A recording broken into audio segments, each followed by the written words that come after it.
Hello and welcome to the Cedar Falls Planning and Zoning Commission meeting for February 24th, 2021. Our first semi-live meeting in quite a while. We have a hybrid meeting. The public can join in a lot of different ways. We have phone, Zoom, YouTube, and we have some people probably watching on Channel 15. All these instructions are on the website in the agenda for you. The instructions for requesting to speak are also on those. You can raise your hand on Zoom or press *9 if you're on your phone. So with that, we're going to get started and a call to order and a roll call. Karen. Hartley. Here. Holst. Larson. Here.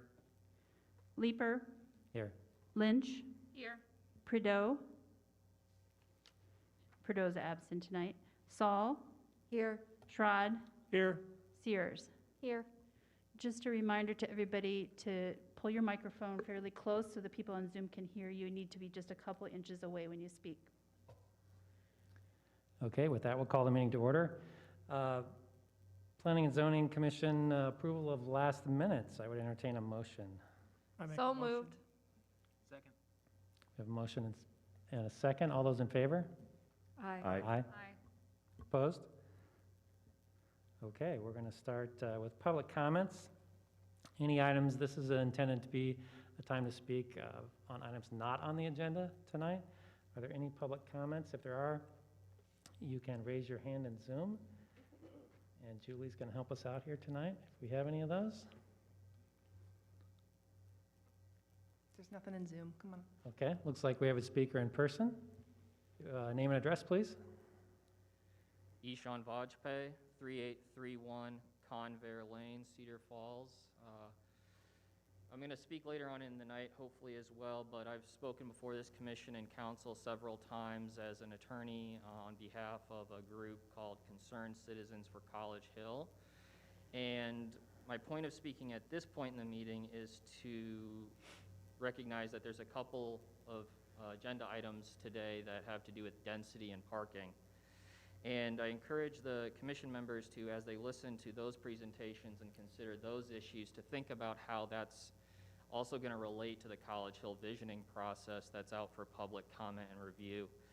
We're going to hear about the challenges faced by one of the site plans up today when it comes to higher density with less parking.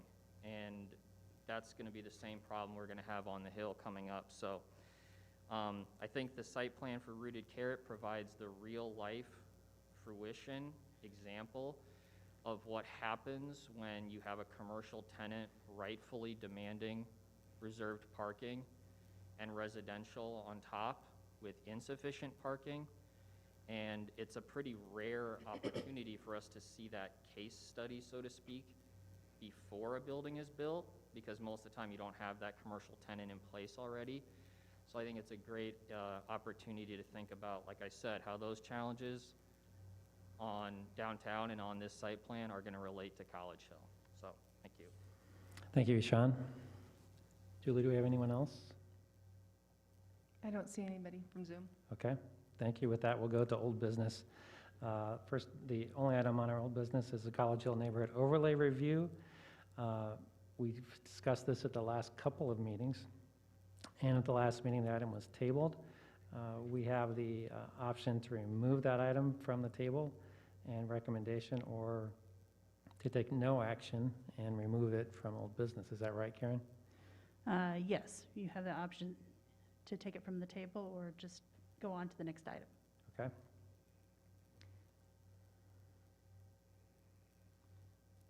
Hearing no action, we will move forward to new business.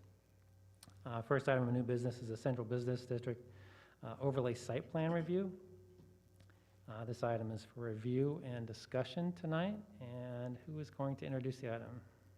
Ms. Pesley is going to introduce the item tonight. All right.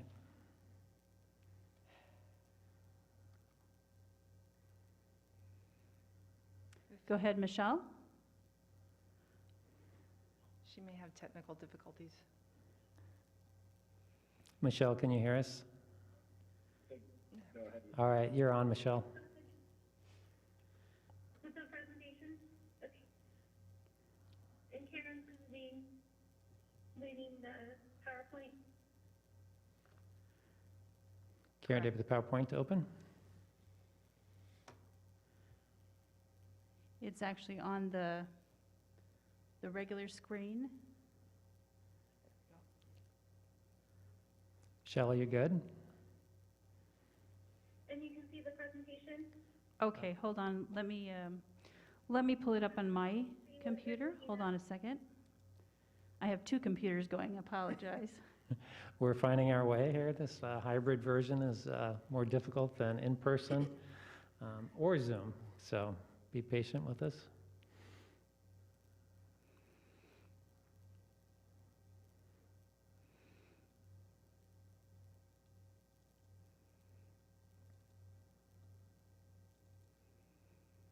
Any good jokes I would tell them now, but I don't.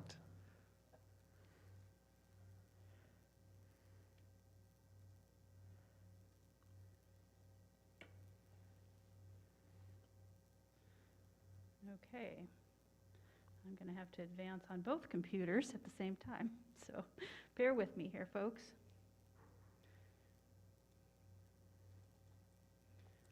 Michelle, can you hear Karen okay? She's working on it. I heard Karen say, hold on, folks. All right, go ahead, Michelle. Can you see it on the screen? Yeah, I'm not able to see the screen, so let me pull up the PowerPoint so I can watch along with you. All right, hold on, we'll try one more time here.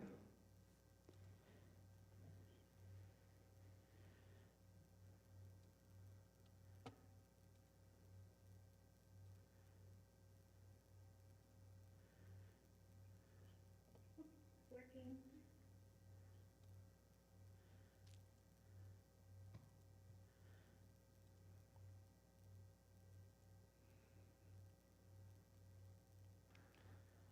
Looks like we're there. Go ahead, Michelle. I can see what you can see. Thank you for your patience on this, and thank you, Chairperson, for the introduction. And we're going to be talking about the mixed-use building at 7th Main and Washington Street. The parcel has the First Baptist Church at the current location, and north of the First Baptist Church is the funeral home. North of that is the gas station. To the west is St. Patrick's Church. I'm sorry, St. Patrick's School, and then to the south is St. Patrick's Church. So, moving back a slide, please. Thank you. The church is a very massive church according to Monmouth County Assessor's Office, and the applicant is proposing a mixed-use building. Well, actually proposing to tear down the church and build a new mixed-use building of 25,778 square feet. The building consists of 2 floors. The top floor will be residential with 2-bedroom and 1-bedroom and studio apartments. The main floor will consist of 2 commercial tenants. One for a grocery store, and then the other is not known at the time. And the applicant is also proposing solar panels, green space, and amenities deck on top of the roof. The proposal for this application also would consist of 4 exceptions, which are allowed to be reviewed and approved through Chapter 26/Section 189. Section L. Next slide, please. So looking at the site plan, we're looking at setbacks.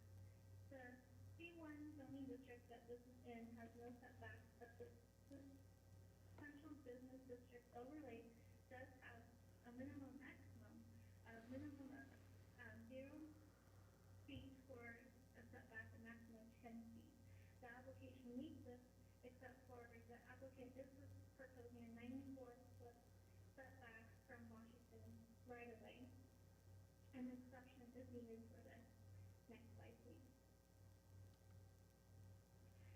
And as listed in the code, exception can be granted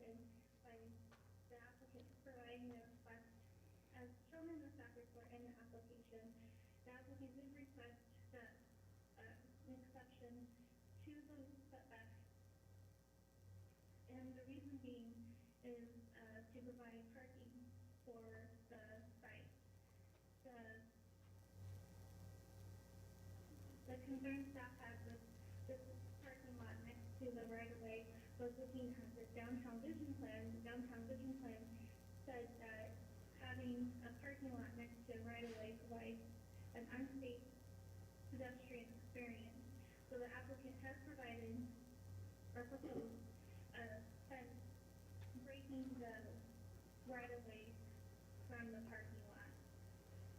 Staff has found that this is a challenging site with having three right-of-ways flooding the site, and it is a shallow lot. With looking at the findings in the staff report, as well as their application, staff recommends approval of this exception for the maximum setback. Next slide.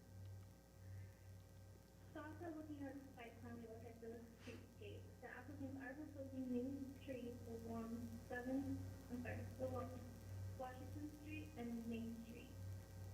The applicant proposes to keep the existing street tree on 7th. If anything happens during construction during that any of those trees are removed, the applicant is responsible to replace the street tree. The applicant is also responsible for replacing any sidewalks that would be damaged during construction. Along Cedar Street, the applicant is proposing pavers to help tie the street to the building, and they are proposing pavers that will match the downtown parkade that has been remodeled recently. And looking at the landscaping plan, the applicant is proposing ornamental grasses along the fence. They're proposing parking lot landscaping and landscaping along the building. As mentioned in the staff report, the landscaping plan for the roof will be required at the time of snow of the building permit. The applicant also is proposing 2 bicycle racks. The applicant is proposing that the trash receptacle will be inside, which within the blue area as highlighted in the screen. The trash receptacle will have the access to the residential as well as the commercial tenants. Next slide, please. So looking at the site plan more, we're looking at signage, and the applicant has not provided details of the sizes of the signs at this point, but once they have a concrete design for that, they will have to submit their sign permit for review. The applicant provided a general overview of what they're proposing for the stormwater plan. The city is in the process of working on reconstruction of Washington Street and getting the specs to the applicant so they can finish their stormwater plan. And then they're also proposing a general lighting plan. The lighting cannot be flooded, and the fixtures that are being proposed will need to be shielded and downcast. Next slide.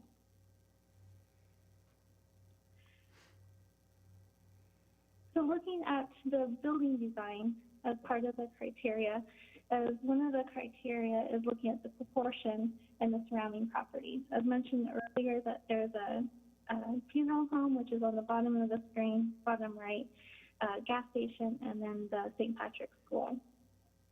The applicant has created a building that will complement the surrounding properties as well as what is existing within the Main Street promenade.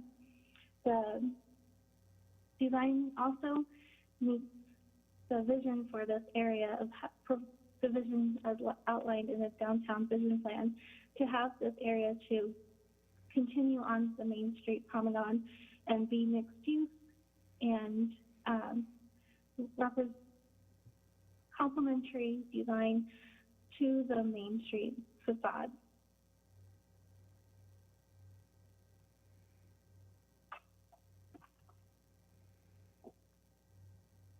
Next slide, please.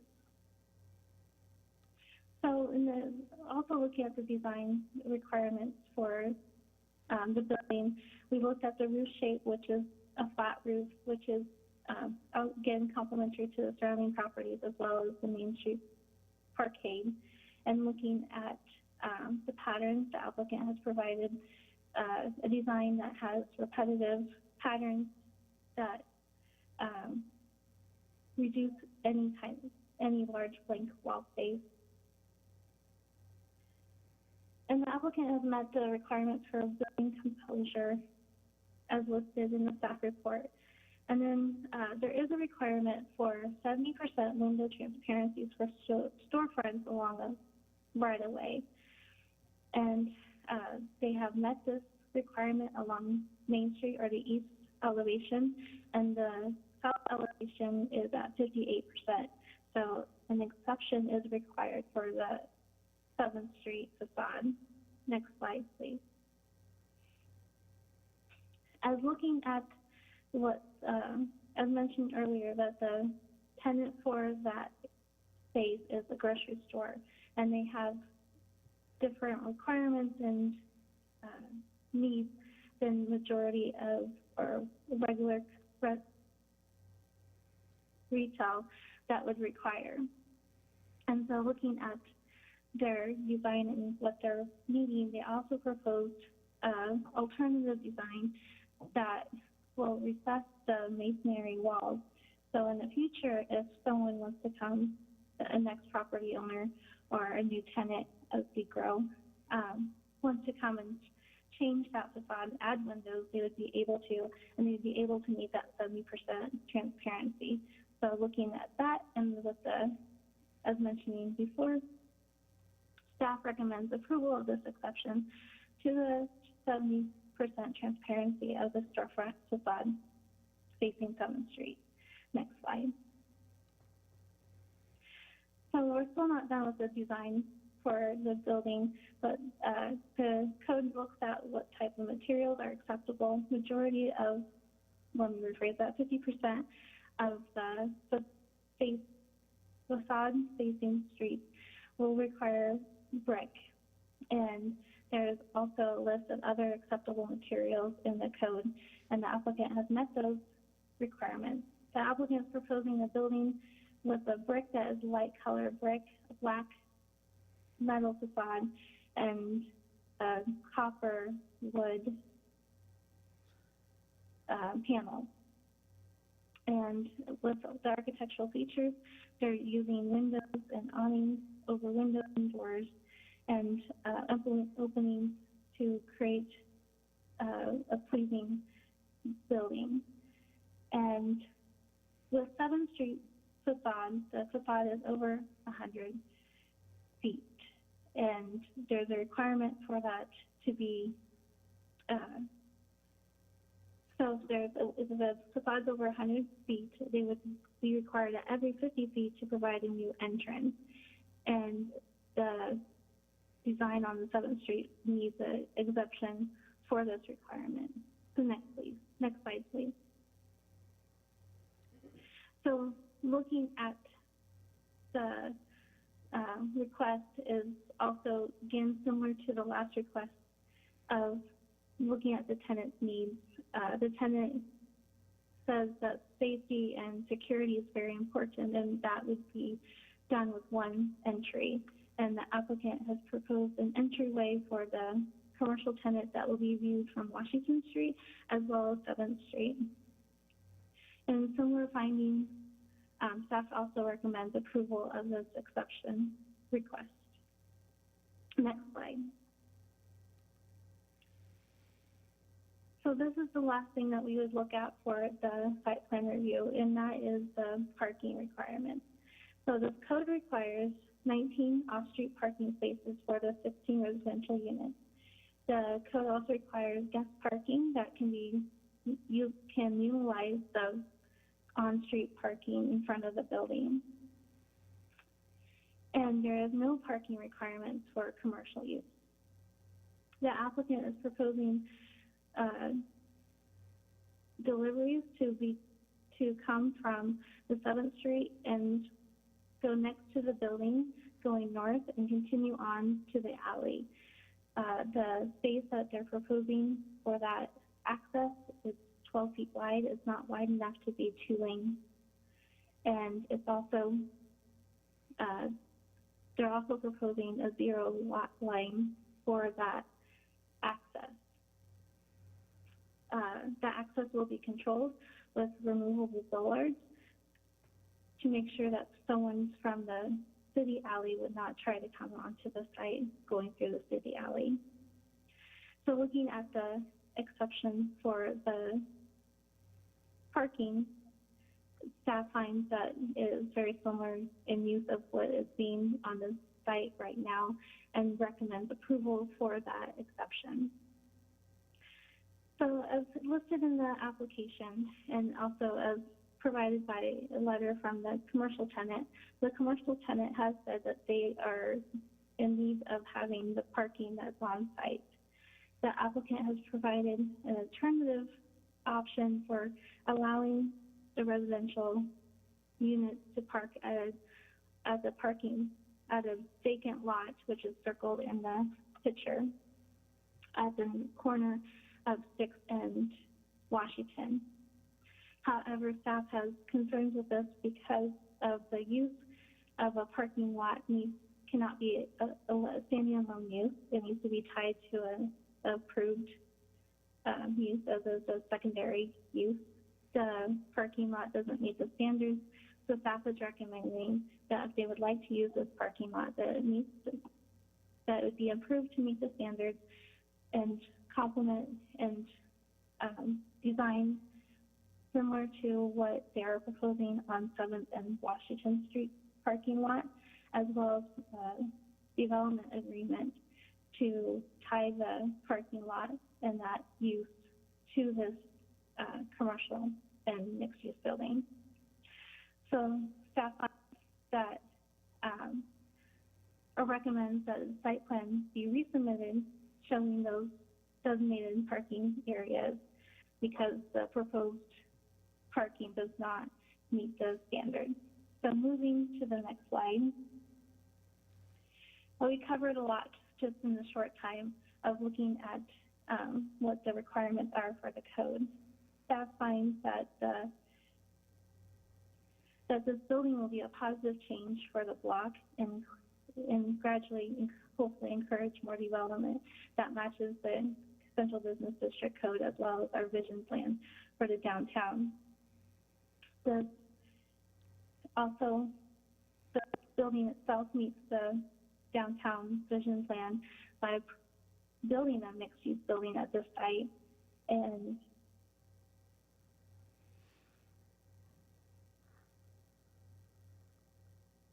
it also meets the Central Business District Code as already outlined in the staff report and this presentation. So looking at the next slide,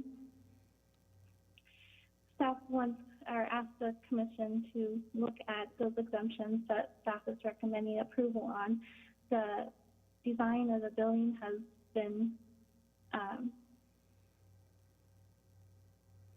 the applicant has done its best effort to design a building that would meet the intention of the code, and staff recommends approval of those exceptions.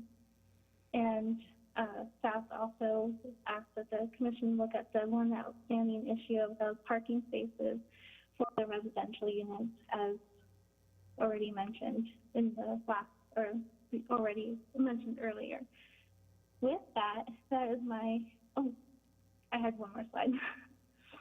So we are recommending that you collect the comments from the Planning and Zoning Commission as well as the public and continue the application on the March 10th, 2001 Planning and Zoning Commission with the following conditions. One is for the applicant to provide a revised site plan showing where the residential parking spaces are, and then 2, conforming to all city staff recommendations and technical requirements. And with that, I'm available for questions. We have our applicant on Zoom tonight, and I was told earlier that the commercial tenants would be attending in person. and I might need a translator. All right, thank you, Michelle. With that, I'll bring it back to the commission for questions for staff.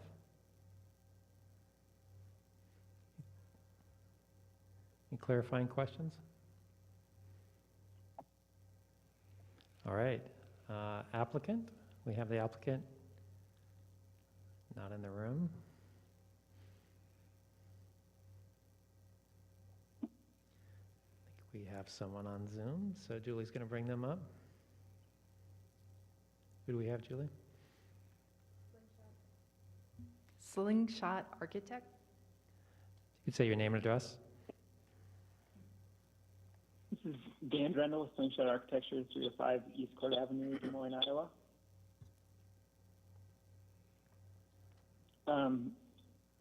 Brent with High Yield will be here in the following meeting. He was traveling today, though, so we're just the design team, including the site design team and the architectural team, myself and Andrew Stitz from Slingshot Architecture are here for any resource or questions. Michelle did a great job of presenting this. We've worked with the city up until now to address the solutions of balancing some of the conditions that Michelle ran through, and just to maybe clarify, since there's just the one point on the parking, the request of Brent, the applicant, is to not tie the two site plans together. That's his request. Basically, the logic that we didn't have a tenant in this building at this time. We'd make this application, we'd have this parking that met the parking requirements and zoning, and then if we had then later won an applicant or won a tenant to the building, we'd functionally have to figure out how that all works. And his proposal is to let the parking serve the co-op during business hours, and provide additional parking or off-site parking available to his residents if they need it during the day or during those business hours. So that's his request. That's his proposal is. He can speak more directly to that and release potentially, next time we get together. The Rooted Care Co-op is here to talk as well in support of the project. But like I said, I think Michelle ran through the details in great effect. We're really excited to extend the Main Street character down the corridor here, provide a walkable solution and a grocery store need to the downtown, and just trying to balance those parameters as best we can. So with that, if there are any questions, we're here. It's a resource, and like I said, the site design civil team is here as well, Rose and Sam. They aren't planning to speak unless you guys need anything from them. Thank you. Thank you, Dan. Is there any other applicants, representatives that would like to speak to the item? We have one. Name and address, please.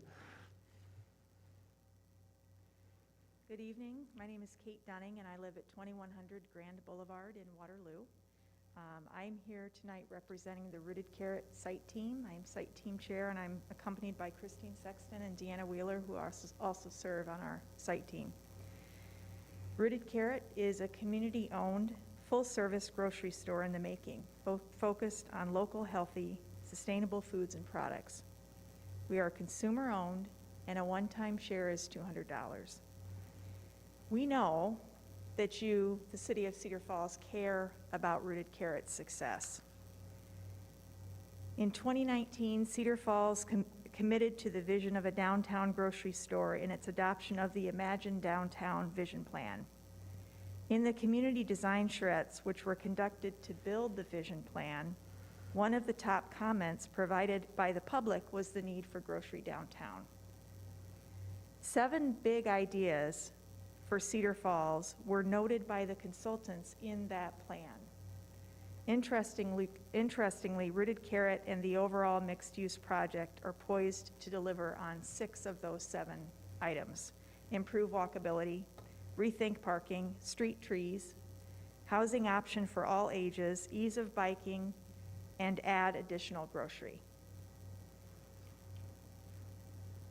Some other facts. 1,113 families own this in the Cedar Valley.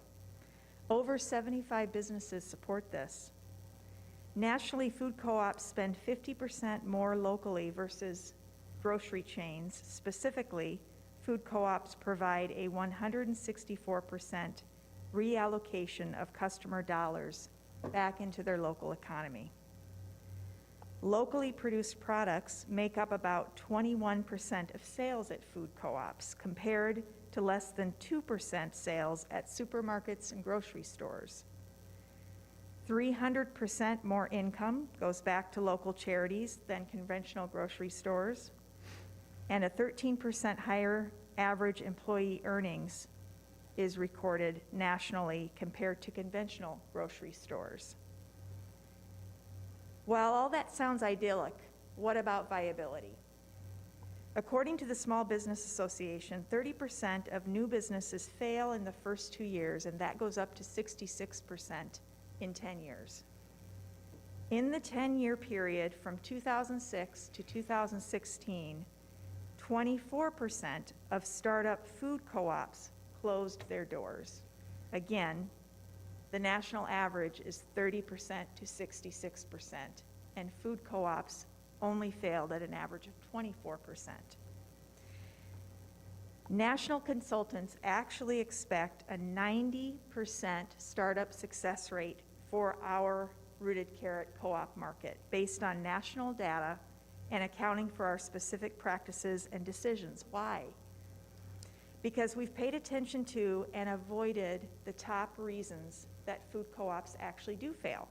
One is that members demand to make something happen fast. We have kept to industry advice and steered clear of projects that would not provide visibility, convenience, accessibility, and the parking that we need. This includes over 20 sites that we had to say no to. Another reason, neglecting business realities of retail. Our business plan is done. Our 2 market studies for this specific site note above average expectation. Our pro forma reflects success. Of the co-ops that did fail, most of those 24% failed because they started too small, or less than 5,000 square feet of retail space. So we've been very careful about finding that sweet spot that speaks to what our market can support and what our revenue can manage. And for us as a food co-op, that's around 7,700 square feet, which is what we have with this particular site. The third reason co-ops fail is well-intentioned but ineffective or misguided leadership. We were nominated for the 2019 Best of the Best Award at a national co-op startup conference. We're a secure means to fulfill the city's vision, and as such, we feel we can ask for your support specific to parking. The 2019 downtown parking study conducted by WGI and adopted by the city provided this summary.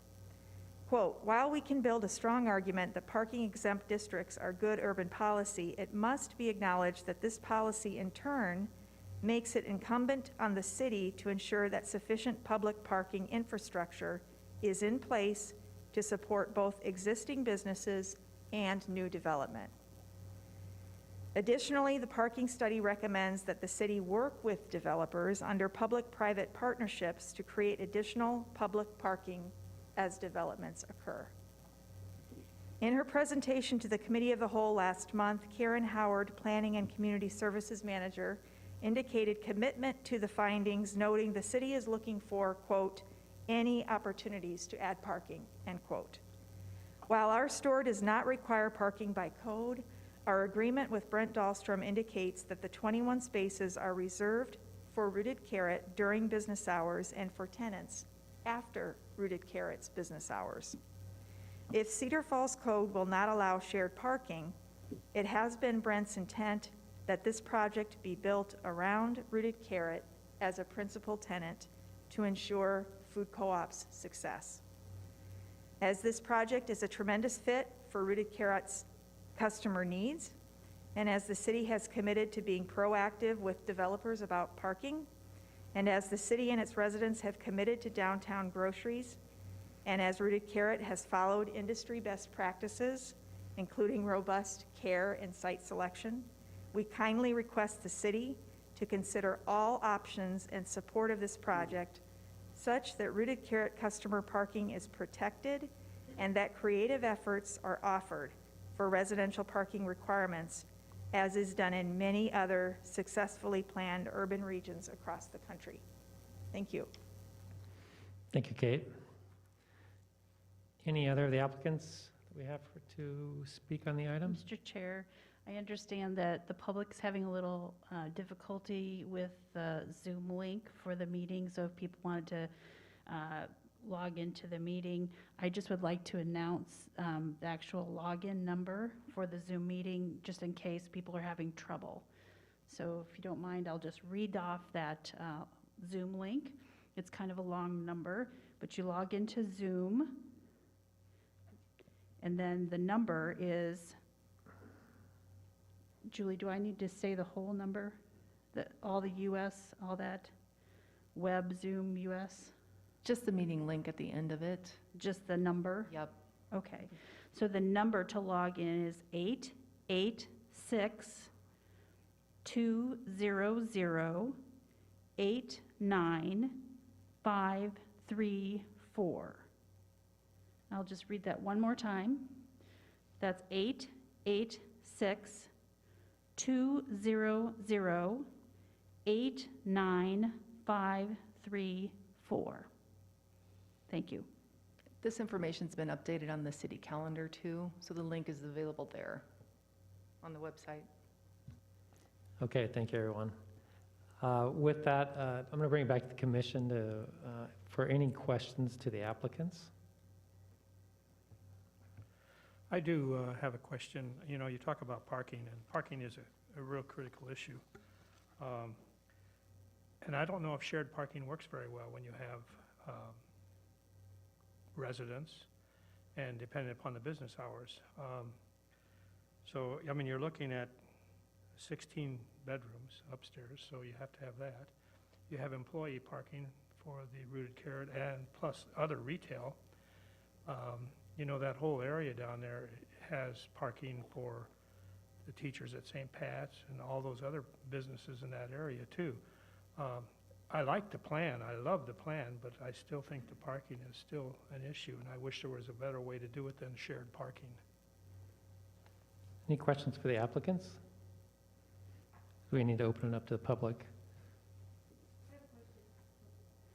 I have a question. I didn't fully understand about the second parking lot along, was it 6th in Washington? Can someone explain that to me?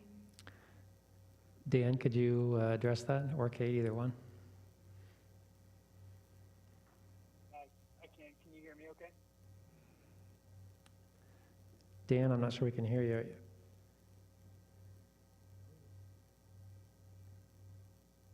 Can you hear me now? No. No. I might be able to answer the question. Okay, Maybe Karen, people can you take a hear. shot? I'll take a shot at it. All right, thank you. So the property owner also owns the parking, the vacant lot at the northwest corner of that block. And we've had discussions with the applicant team, the development team, about the possibility of using that particular lot to serve the residents' needs for the building. We understand that the Rooted Carrot, for their business model, would like to have off-site parking, off-street parking, I'm sorry. That makes sense. And certainly you can always have more parking provided for your project than what is required. What we have tried to work with the developer on is we could come to an agreement with the city to tie that northwest parking lot to this particular project through a development agreement.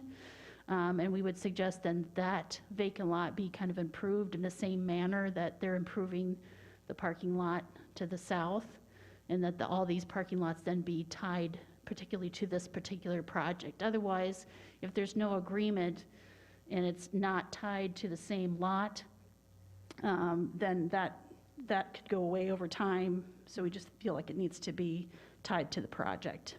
Okay, thank you. Any other questions to the applicants before we open it up to the public? All right, do we have any public comments?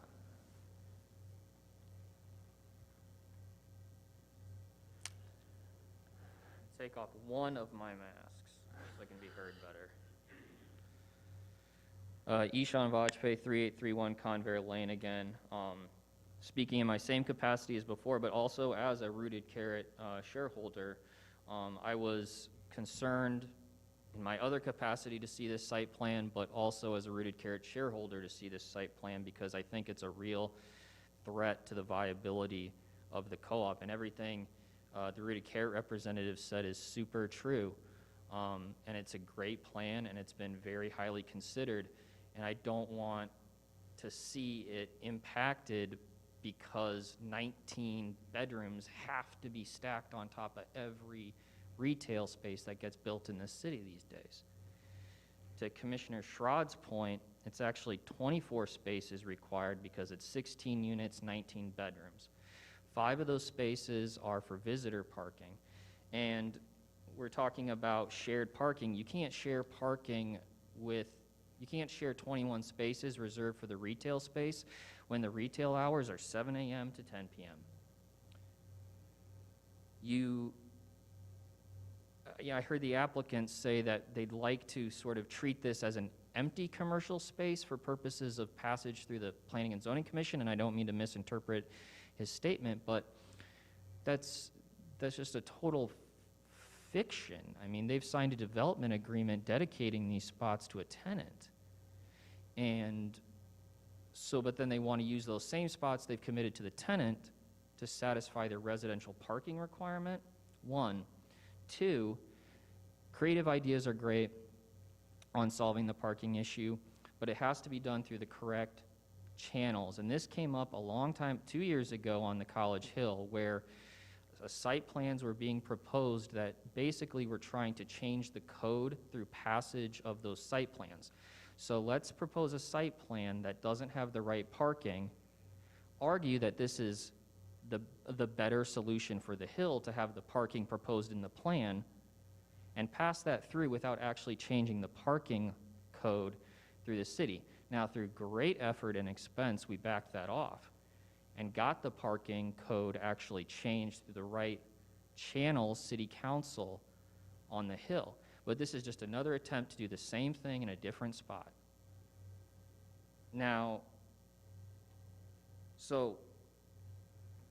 and we got to be careful with this whole issue of exceptions. The design exceptions are one thing, but parking exceptions are another. And what happened on the hill is going to happen downtown, and then it's going to happen on the hill again to a greater extent, which is urban flats goes up through some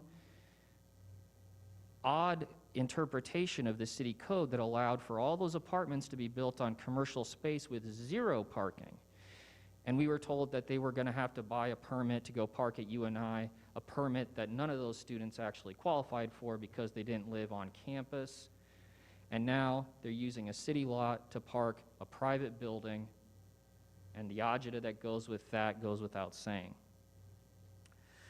So the fact that practices have been done before on other projects to allow for this, that, or the other, we can't let that bleed. You can't let that bleed because then you're changing the code without changing the code, and you don't have the authority to do that. You don't have the authority to grant a variance. That's for the Board of Adjustment. So let's talk about what you would have to be, what codes you'd have to be breaking to even accept some of these creative solutions. The parking lot at 6th and Washington, if improved to city standards, provides 12 spots, 12 of the 24, 1. 2, the packet indicates the developer isn't super keen to do it anyway. 3, the code section that governs this parking lot says off-street parking, and it says that that parking must be provided on the same lot or property, not a block away. It's a good idea maybe, but it contravenes the code. And nowhere in here does it say that you can take 7 off-street parking spots where people from St. Pat's Park and anyone else from the public gets to park on these public roads that we all pay for. Nowhere does it say that you can take 5 of the 7 and use those for your visitor parking. It's all off-street parking. He needs 24 off-street parking for those apartments on the same lot or property, not a block away.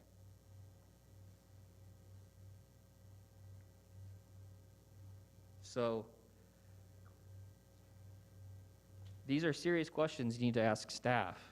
And these are serious questions to think about when we come back and hear that you only need 0.5 spots for each bedroom on the hill with no parking for the commercial, because I guess we're all going to walk and bike to the new restaurants and bars and businesses on the hill and downtown. Except we're not.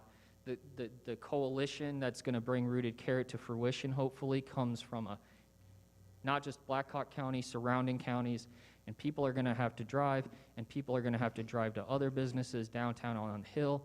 And if we just keep stacking apartments on top of commercial buildings with no parking, we as citizens are going to feel the effect. The developer may not feel the same effects. Why would you build 19 more apartments? Is Arabella full? Is 824 Main Street full? Or is rental inventory vacancies actually one of the highest points because of a 15% decrease in UNI enrollment and record high vacancies in this town? Well, why would a developer build apartments if there wasn't demand for the supply? There's lots of reasons a developer builds something that have nothing to do with market supply and demand. And that choice, that ill-fated choice, is going to have more effects on us as citizens in that area than the developer. And I just ask that you think about the Rooted Carrot and you think about the actual long-term viability of all this less parking, more density as you consider these, and ask the city the tough questions to avoid unintended consequences. Thank you. Thank you, Ishan. Do we have any other public comments? There are none in Zoom. Thank you. Let's bring it back to the commission for discussion then. Again, this item is for review and continuing on to the next meeting, but questions, discussion?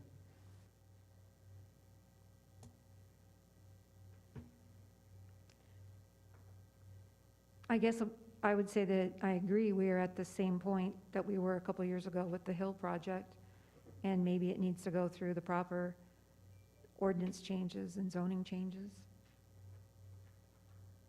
If we're going to change parking, that should be done first.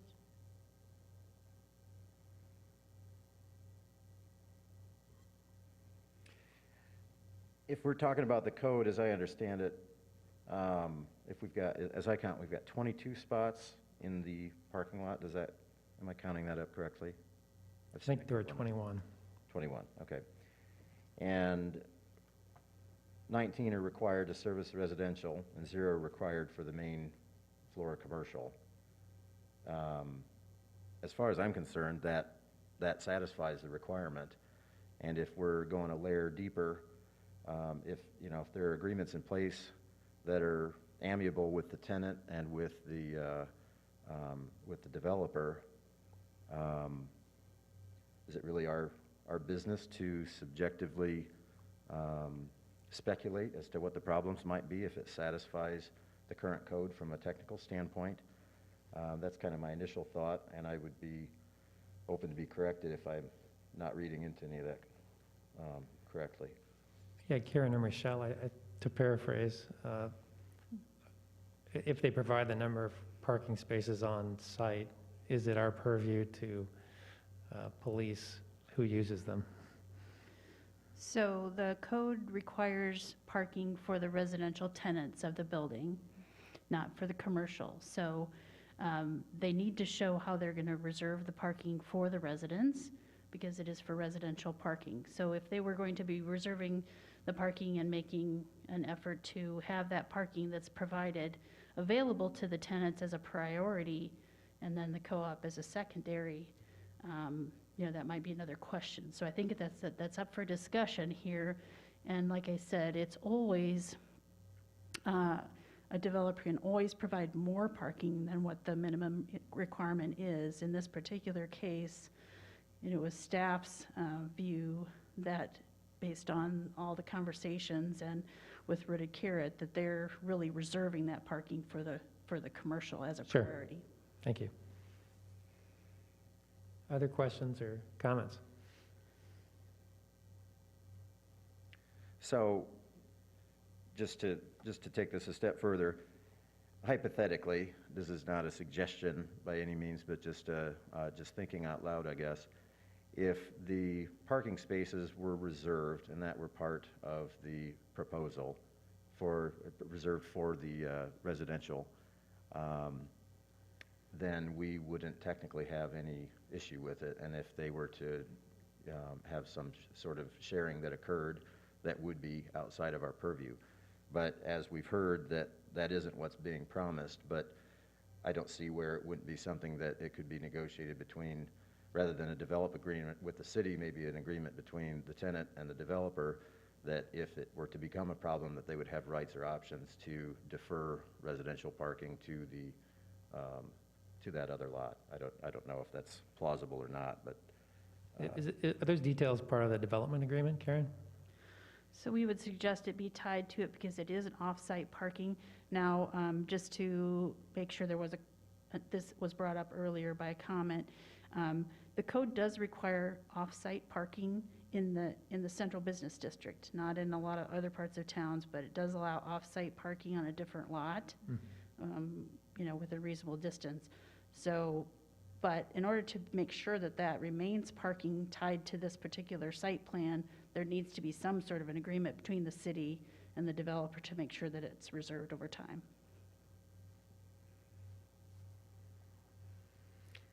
If I look at the exceptions that are being requested, the setback seems like a logical one. The transparency of the 7th Street facade seems like a logical request. The doors, spacing seems like pretty common sense. The key one, I guess, is the 4th, which is the parking for me.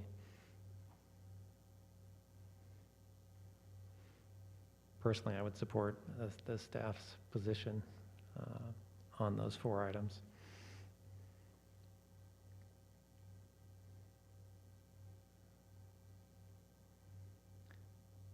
Other comments? Anyone from Zoom?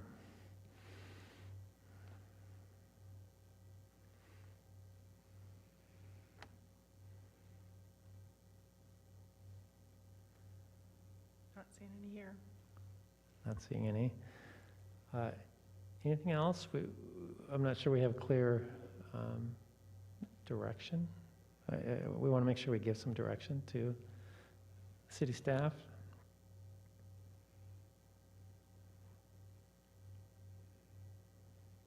So my understanding, Karen, that the city staff is looking for Dahlstrom to combine the lot at 6th and Washington with the rest of the development?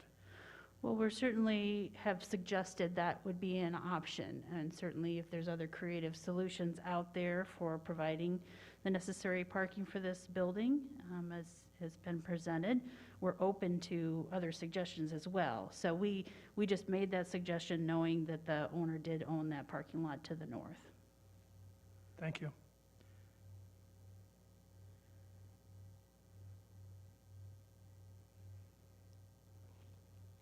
Karen, do you feel like you have adequate feedback?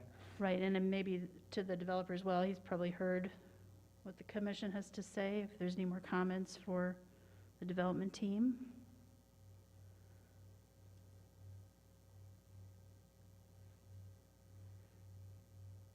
Yeah, I'll say that parking's still a concern for me. I understand code-wise, if it meets the criteria, that us as a governing body should pass it, but us policing the parking space is not our job, but I do question how the retail hours can be open and where the residents aren't going to work every day during that time period. So that conflict between those two, I think it does need more parking available. I don't know what that solution is or tying that extra lot to it, but I would like to see a better solution for that. Seeing some heads nod here, so, okay, well, let's move on to the next meeting. Our next item of business is another central business district overlay design review, remodel an existing building at 4th and Main Street. Who is going to be presenting this? Mr. That would be Adedoria. me, Mr. Leeper. Thank you, JD. Can you all hear me? Yes. Thank you, Mr. Chair. Okay, here we are. Yes, the second case for the CBD overlay zoning district. This is more about site plan / design review for a new development at 108 East 4th Street. And the owner, in the next slide, I would just run down the few background information for this project. The existing building at 108 East 4th Street is a warehouse, and an open lot next to it along 4th and Main is a vacant lot, which is currently being used as a common outdoor event space by Community Main Street. The request, the proposal here is to propose an indoor-outdoor restaurant which will promote adaptive reuse of this existing building and improvise the vacant lot.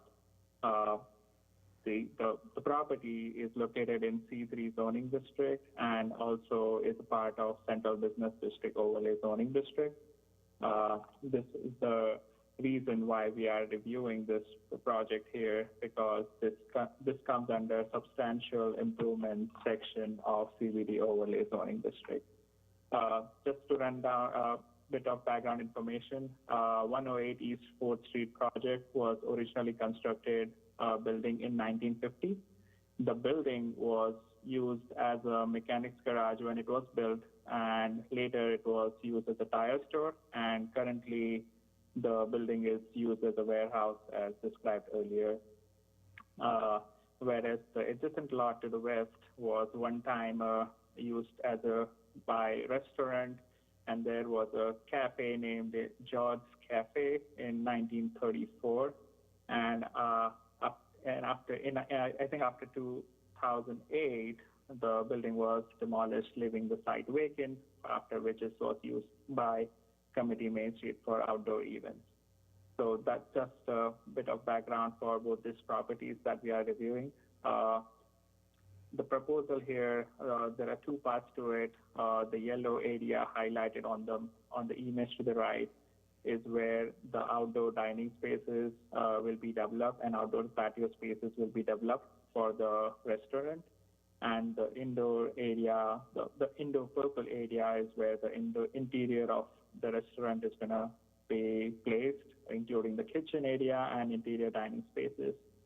The proposal is to retrofit the existing building and a vacant lot into an indoor-outdoor restaurant and retain the existing nature of the building. That is the basic idea. And proposal is also to bring an industrial feel to the restaurant to enhance the indoor spaces. As this building was designed as a warehouse, this is an opportunity for the applicant to make it look same with an enhanced industrial theme inside the restaurant. In the next slide, I would just run down with the analysis of CBD Overlay zoning district.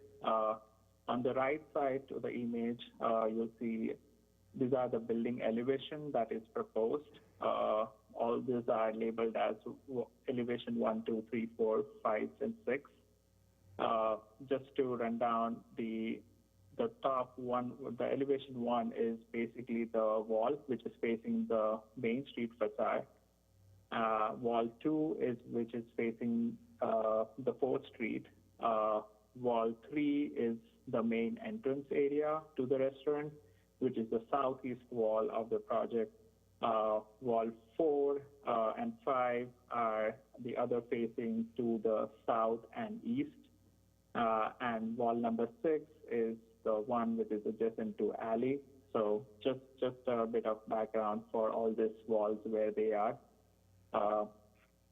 Starting with proportion, the criteria takes account how the horizontal elements and vertical elements are aligned. The applicant is proposing to retain the existing nature of building as much as possible and retrofit the use of a restaurant. And however, a series of large openings along the main street, which is indicated along in elevation 1, are provided. Proposed, and I think with this, the proportion of the window also the opening also consists of transom windows over the main street facade, and this just tells us that the applicant has made an attempt to provide more openings to a building which was never designed as a commercial storefront building. In the next session of roof shape, pitch, and direction, in this, sorry, I would just like to go back to the proportion. This is to note that applicant has requested an exception to the fenestration requirement as per code, which I will be running down in the later slides. But the fenestration requirement is about 70% of transparency between the height of 2 feet and 10 feet on a building elevation has to be maintained. Applicant has requested an exception to the fenestration in this case. Going down to the roof shape, pitch, and direction, the building roof is not going to be altered, and the applicant is proposing to finish the existing clay tile cap coping on the with a contrasting color of paint to enhance the building facade. In the next slide, we are going to see the pattern of the proposed use, and the building comprises of solid surfaces and openings to be vertical. Large glass pane garage doors with windows will be installed along the main street facade, which will maximize the light and the views into the interior space. However, the composition mostly relies on the existing brick pattern, which you will notice is two different sizes of brick patterns along the main street facade, and the rest of the elevations 2, 3, 4, 5, and 6 would be the same composition. The brick pattern and the rhythmic vertical windows, as you would see, those are like the vertical breakage to this building. So those are provided as part of the majority of the pattern of the building is concerned. Looking at building composition, openings on elevation 2, 3, 4, 5 to the right shows that the openings are aligned, like both the lintel levels and the sill levels are aligned. And openings in elevation 1, which is the wall elevation facing the main street, is newly proposed. So currently there are no openings up there, but because this will be one of the entry-exit point to the outdoor patio area, as well as to meet the code section, applicant has proposed several openings, including 2 doors, large openings, which are garage type, and there are some transom windows also proposed over the doorway. The height of this opening would make it look more similar to a storefront windows, but these are not the actual storefront windows, which is just to be noted. And as I said earlier, the multi-pane, this building is basically was never designed as a storefront building.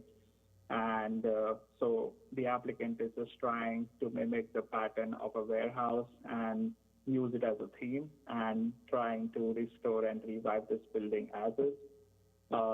With that, multi-pane grid pattern windows on the building are also added to be little bit more like an industrial feeling and not the regular storefront windows, which are large in nature.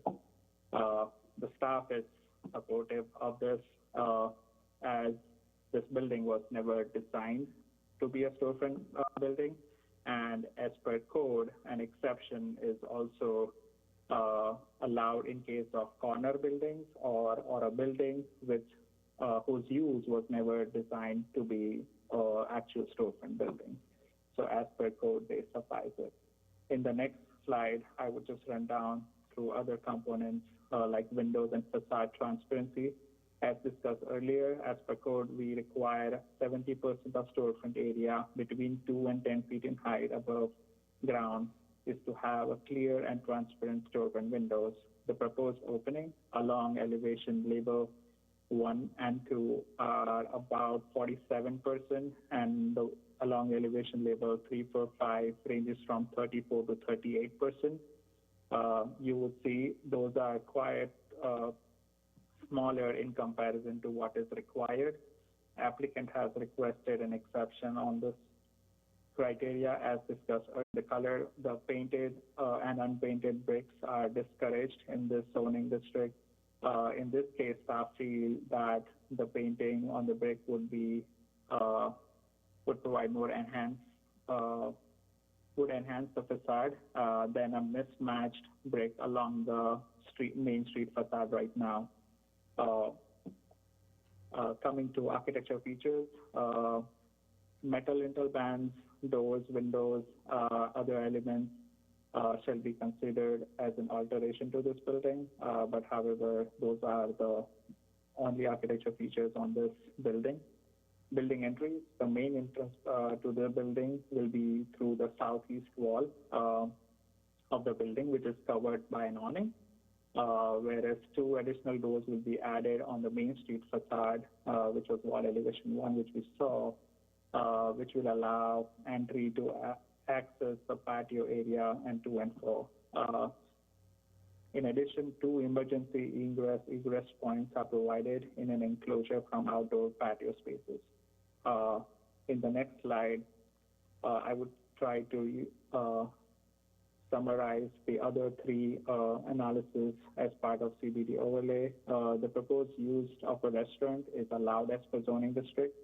The outdoor patio is screened with a metal fence and a series of planter boxes along the west and south side of the site. The patio also includes tree planters to shade the area for warmer months and heating towers to use the space for cooler months. So all the amenities have been considered to use this space for maximum time of the year. The patio also consists of brick paving. The brick pavers which are used as an element will be brick pavers will be similar to the one which we are using it for the construction of the sidewalks and the streetscape on downtown project. The street furniture element, city standard bike racks will be placed along the main street and also on the southeast corner of the building. That would allow more people to access this place by bikes. And that is what we have right now. And going to the next slide, the signage, at this moment, only a projecting sign is proposed. The sign is about 12 to 15 square feet in area and will be illuminated. It's a diamond-shaped sign. This will be supported by blackened steel bars. This projecting sign will be about 5 feet from the wall, and this will be over public sidewalk and will have a clear height of 10 feet above sidewalk. However, staff notes that a separate sign permit will be required prior to this installation. The signage, the projecting signage does meet the city code for the sign, like the clear height distance, the projection distance, everything is to the code. In the next slide, I will just run by some of the technical comments that we had. The city staff is currently reviewing the bioswales proposed along the edges of the patio space to determine how the best design could work out. The applicant is working with the city to address this issue, and the construction details will be required prior to issuance of building permit for this project. Staff estimates this will be solved as soon as possible and will be also done prior starting the streetscape project as per applicant's last conversation. In the next slide, this is just a summary of what we review and why we are reviewing this. Once again, to remind everybody, this is a central business district overlay design review. It's required because of the improvements and developments of vacant lot, and this is considered as a substantial improvement to the property. And as per CBD zoning district, a review of facade improvements, alterations, modification, or replacement of existing facade, adding of projecting signs and awnings or public sidewalk, changing exterior appearance, increasing, decreasing height of the building, or alteration of roof. Roof is considered a substantial improvement and is the base for design review, which we just reviewed. In the next slide, the committee development department recommends review and discussion of the submitted proposal to remodel the building at 108 East 4th Street and to develop the adjacent lot to the west as an outdoor patio space for the restaurant, and continue further public discussion at the next planning and zoning meeting on March 10, 2021. Thank you.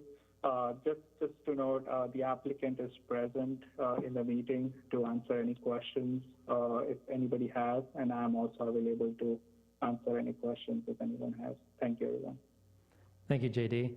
Are there any questions for JD before we open it to the applicant? Hearing none. Any applicant want to speak to the issue? Name and address, please. Brian Wingert, 2110 Flynn Drive. On behalf of Stone and Terrace LLC, I'm helping them navigate this process a little bit. As JD mentioned, we're working with a building that we think is directly pointed to in the code with one of these industrial type buildings that really wasn't designed to be a storefront building. So we are requesting some exceptions within this as far as the fenestration goes. That was mentioned several times. So we've worked with city staff. We had a design originally that didn't have the fenestration that it does, as you saw today. We've increased that, what we believe, significantly, and we think it fits within not only our vision, but the downtown space that it's at. We're excited for this adaptive reuse. They talked about it in the presentation. When I sat on this board with you guys, some of you guys, we had talked about, and I had heard a lot of comments about new buildings in the downtown area, and we're talking about demolishing a church, which sometimes those go out of use. But we'd like to keep this building and rehab it and kind of pay homage to the history of this site. And we've done that within our name and what we believe to do with our renovations in the building. We're really excited to bring life to this corner. It's been 11 months out of the year, it's been a dead corner for a long time. And I'm sure you guys will have some questions, and so will the public. Where's Santa going? We've been working with Community Main Street, and they have a plan for that. I don't want to speak out of turn and say where that'll go, but they have a plan for it, and he's got a home, so that is nothing that I think anybody should worry about. Through this process, we believe we have Community Main Street support as well. We've got a letter that says they like the project, and they're excited for this corner to be vibrant again. That's really all I've got to say. Is we believe that this is kind of a straightforward project. It's not a new building. It's not, boy, I'm glad we don't have apartments above it. Let me tell you that. We'd have some opposition, I'm sure. We believe we're meeting 100% of the regulations, and if the process allows, we'd really like to get started on this project maybe yesterday. So if it allows and there are no comments or concerns from the zoning, and it doesn't seem like we have from staff, we'd really appreciate a vote to move this and get this to council as soon as possible. Thank you. Thank you, Brian. Any questions for the applicant before we open it up to the public?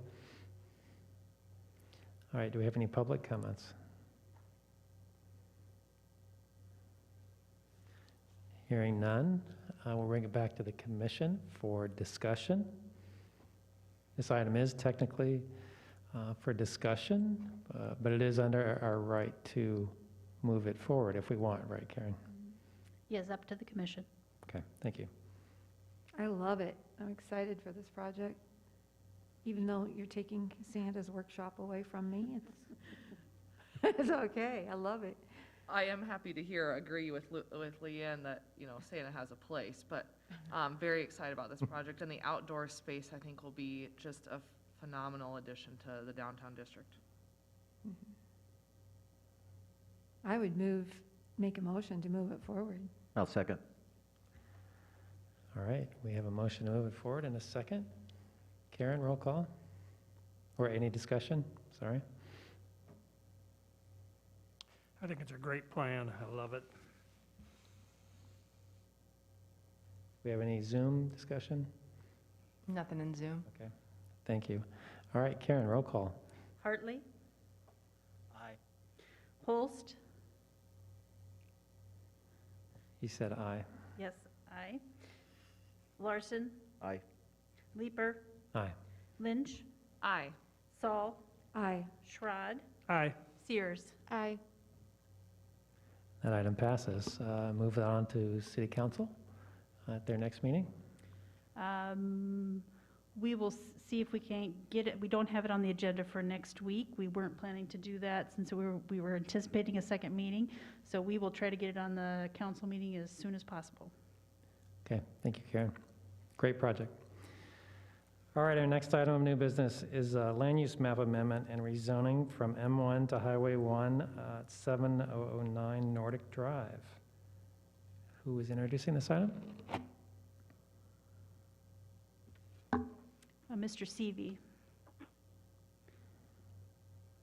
I will take that. So thank you, commission members and Chairperson Leeper.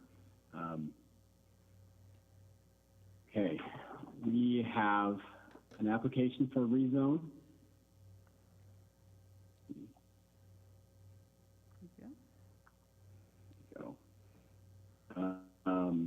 Which I'm bringing forward tonight for discussion and setting of a public hearing.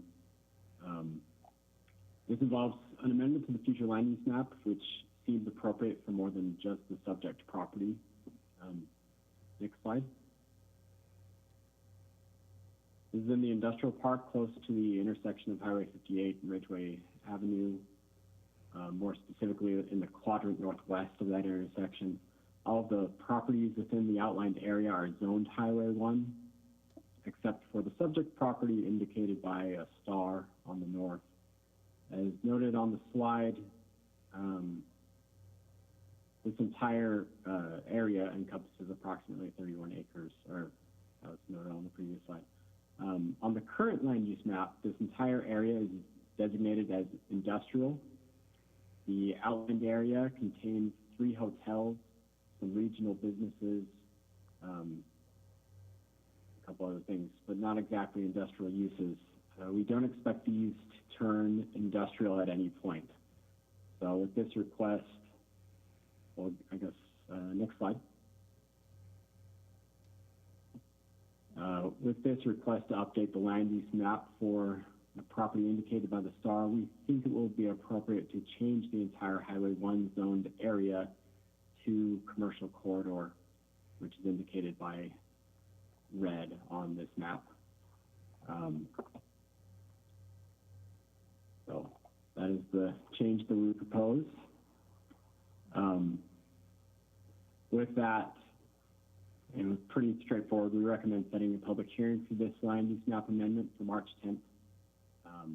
And Chairperson Leeper, at your discretion, you can pause here for comments and discussion by the commission, or I can delve into the rezone portion and then open up for discussion after that. I didn't hear that part. So this is really 2 items. This is a change to the future land use map, a comprehensive plan map amendment, and involves then a rezoning. So Chris was just indicating that he could go through the staff report also for the rezoning at the same time and then just take comments on both of these items at the same time? Sure. Okay. Okay. So the applicant is seeking to use this 7.5 acre property, a little under 7.5 acres at 7009 Nordic Drive for medical or clinical purposes, which is not allowed in the M1 Light Industrial District as a principal permitted use. Therefore, the applicant is requesting to rezone this property to Highway 1, highway commercial, where medical or clinical uses are allowed, at least justifiably. Just an interesting note here is that Highway 1 is more restrictive and has a much shorter use list than the M1 Light Industrial District. Site plans in Highway 1 also have higher standards and scrutiny above and beyond simple administrative review by staff. All site plans in Highway 1 require review and approval by the Planning and Zoning Commission and City Council. Highway 1 also has some aesthetic standards that we'll get into. As for the actual rezone, staff finds no major issues with changing the land use map, nor nor issues with connections to roads or utilities. Next slide. In order to fit into the Highway 1 district, these are the most apparent requirements that we should take into account when considering conditions of the rezone. There is a required 20-foot setback from the property line along streets and access ways consisting of landscape material. So that means this setback applies to both impervious surfaces and structures. The setback is represented by the yellow shaded area pictured to the right. The row of parking along the eastern edge encroaches 13 feet into this setback. Also, the northern border of the parking lot, kind of in the top right-hand part of the picture, it encroaches 5 feet into the setback. There is required green space equal to 10% of the entire site area, in addition to, not including the 20-foot setback. This is intended to be distributed throughout the site with plantings equating to, just under 6,500 planting points. And that's based on the point schedule for the Highway 1 district. The applicant has indicated an intention to develop the southern portion at some point, which makes up approximately 40% of the site area. The planting points required for the northern portion, if we're dividing these, would be 3,853 points. The current plantings do not meet the points requirement. It's not clear quite how many points are achieved by what is on site, but there's plenty of green space on the western edge of the property, and as you can see, a grass area immediately bordering the western edge of the building. So some plantings needed there. Now also required are street trees equating to 875 planting points. There are currently 5 understory trees that achieve 200 points total, so it falls short of that 875 point requirement. And lastly, the interior of the parking lot is required to contain 1 overstory tree for every 15 parking stalls. This would require landscape islands. The applicant has indicated that 290 parking stalls are on the property, which requires 20 overstory trees in the current built-out parking area. As is somewhat evident from the graphic here, there are no overstory trees in the interior of the parking lot. Next slide. So this is just a look at the conditions of the rezone that we might propose. It makes sense at the time of the rezone to require the applicant to make landscape improvements that abide the green space planting and street tree requirements. Those 2 requirements represent lower cost improvements that can bring much of the appearance of the site up to the standards of the Highway 1 zone. Now, as far as installing landscape islands in the interior of the parking lot and reforming the parking lot to abide the 20-foot setback requirement, those are more costly measures, and we're sensitive to that. While it is practical not to require those improvements immediately, the property needs to be up to those standards by a predictable point in time. As a condition of the rezone, we should require an executed agreement that outlines when those improvements will be done. And of course, any other conditions identified by the Planning and Zoning Commission and City Council, we would put in here as well. So, next slide. So at this time, we're just bringing this forward for discussion and wanting to set the public hearing for March 10th, if that's all right with the commission. Thank you, Mr. Savy. Any public comments?